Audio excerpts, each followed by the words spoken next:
Bonjour à tous, j'espère que vous allez bien. J'aimerais aujourd'hui vous parler du pH. Pourquoi le pH? Pourquoi on s'intéresse au pH? Acide ou base?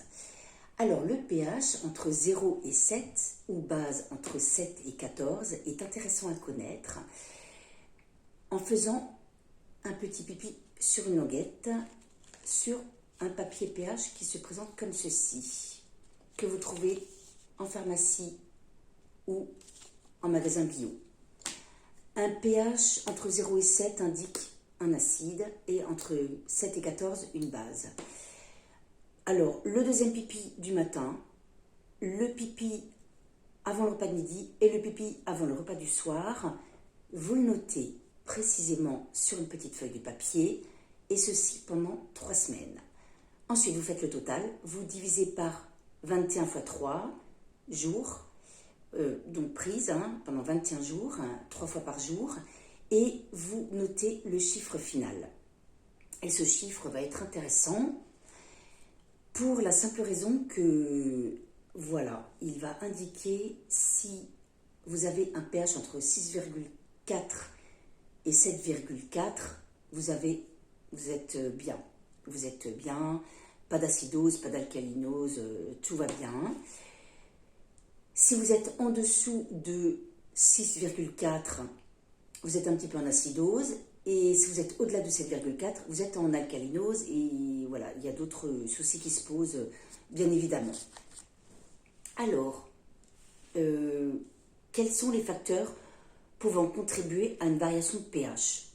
On a le stress, qui augmente bien sûr la production de toxines acides, un déséquilibre alimentaire, tel que des carences en fruits, en légumes, etc., trop de viande, trop de lait de vache, de yaourt de vache, qui acidifie énormément l'organisme, et également trop de sucre.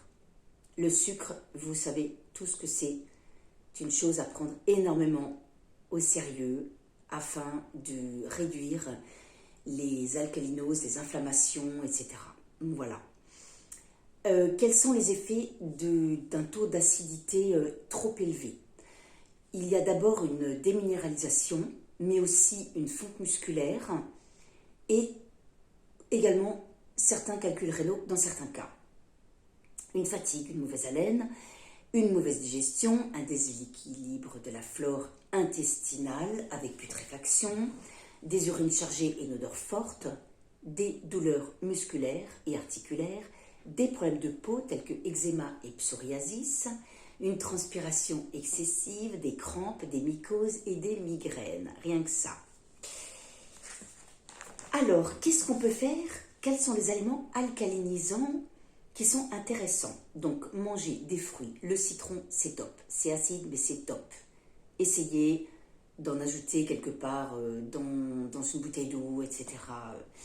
Des légumes, bien évidemment, tous les légumes, extraordinaires. Les huiles, noix de coco, avocat, olive. Les noix, amandes, graines de lin, tournesol, sésame, noix de cajou, macadamia, etc., etc. Les pains. Alors, privilégiez le millet et le quinoa au détriment du gluten. Donc, le gluten qui est source d'inflammation dans les articulations, puisque c'est une colle, le gluten, et qu'on trouve dans toutes les farines de blé. Regardez la vidéo que j'ai fait sur le gluten sur mon site. Voilà, ce sera le mieux parce que je ne vais pas recommencer avec ça. Donc, et les boissons, buvez de l'eau. Jus de betterave, carottes, tout ça, enfin tous les légumes, tout. Voilà.